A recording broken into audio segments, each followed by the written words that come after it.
Sud Radio. Ça va mieux en le disant. Jean Dorido. Bonjour Jean. Bonjour Jean-Marie, bonjour à tous. Docteur en psychologie, fondateur d'hypnoseparis.com. Jean, vous revenez sur ces images parmi les plus bouleversantes de l'année. On les a vues sur les réseaux sociaux un peu partout. Avec la chute en Syrie du régime de Bachar el-Assad, le monde a découvert Sednaïa, cette prison de l'horreur, surnommée l'abattoir humain. Tant de milliers de personnes, voire de dizaines de milliers de personnes y ont été exécutées depuis 2011. Jean, quand on écoute le récit des survivants qui sortent hagards de cette prison, on se demande comment ont-ils fait, certains pendant près de 40 ans, parce qu'ils y ont été 40 ans, pour survivre dans de telles conditions.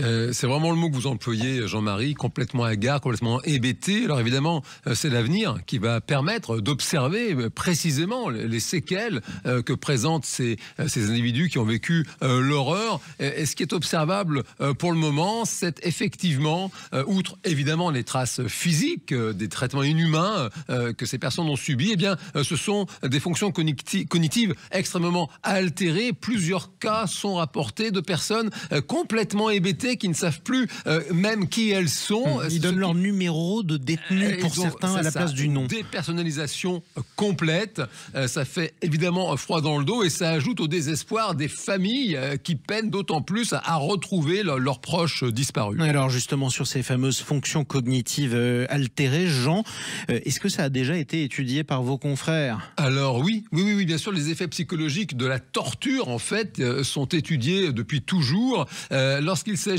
d'obtenir des renseignements, il semblerait que toutes ces techniques de l'horreur soient précisément très inefficaces, précisément parce qu'elles altèrent profondément la mémoire des individus suppliciés. Une étude américaine de 2005 menée par Harris Lieberman pour l'armée des USA observe que des militaires soumis à des conditions extrêmes, privation de sommeil, privation de nourriture, chaleur insupportable, eh bien, ils ne parviennent pas à retenir des informations toutes simples apprises juste avant l'exercice. Une autre étude menée par le neuroscientifique Shane O'Mara en 2011, eh bien, compare les effets du stress extrême vécu en situation de torture aux effets du stress post-traumatique. Il observe qu'en réalité, c'est exactement les mêmes effets présents. Et sachant qu'on a eu la description de tous les actes qu'on connaît, électrocution, piétinement par les hommes, enfin bref, tabassage sans fin, isolement aussi dans les extrêmes sous-sols.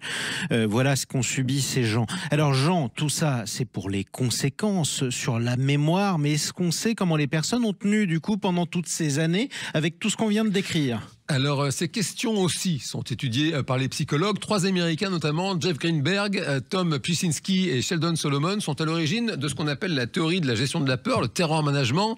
C'est une théorie qui date des années 80. Et selon ces 3 experts, les personnes soumises à des traitements inhumains, elles auraient tendance à se détacher de leur propre individualité singulière pour se raccrocher précisément à des symboles transcendants, une cause, un drapeau, un sentiment d'appartenance à une collectivité humaine. Bien sûr, pour le moment, il est difficile de savoir ce qui s'est vraiment passé dans l'esprit de ces personnes traumatisées. Est-ce que les chercheurs vont pouvoir mener les longues études, les observations nécessaires pour documenter tout cela? Aujourd'hui en Syrie, rien n'est moins sûr. La situation est plus que particulière. Déjà, manifestement, c'est difficile de compter le nombre de personnes retrouvées, combien ont survécu, combien ont été exécutées sommairement, combien sont devenues folles, tout simplement. Des personnes finissent par perdre la raison, ouais. C'est l'extrémité des facultés cognitives altérées et tout cela est complètement vertigineux. Exactement. Alors pour conclure, Jean, comment ces personnes vont se remettre? Comment elles peuvent simplement se reconstruire? Eh bien alors ça, c'est la question de la résilience évidemment, et la science de la résilience, comme les autres sciences, se base sur l'observable et sur la comparaison, et là c'est tellement inouï ce que ces personnes ont traversé que ça va être compliqué. C'est l'avenir qui va permettre précisément d'observer comment certaines, on ne peut que le souhaiter, de ces personnes vont se reconstruire. Ouais, et précisons d'ailleurs qu'il y avait il n'y avait vraiment pas que des combattants rebelles dans ces prisons.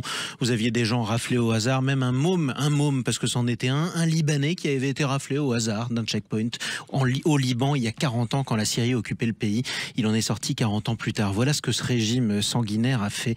Merci beaucoup Jean Dorido. Merci, Jean-Marie. On se consolera avec votre livre. Le bonheur est une science exacte. C'est publié chez Larousse. À bientôt. À bientôt Jean-Marie.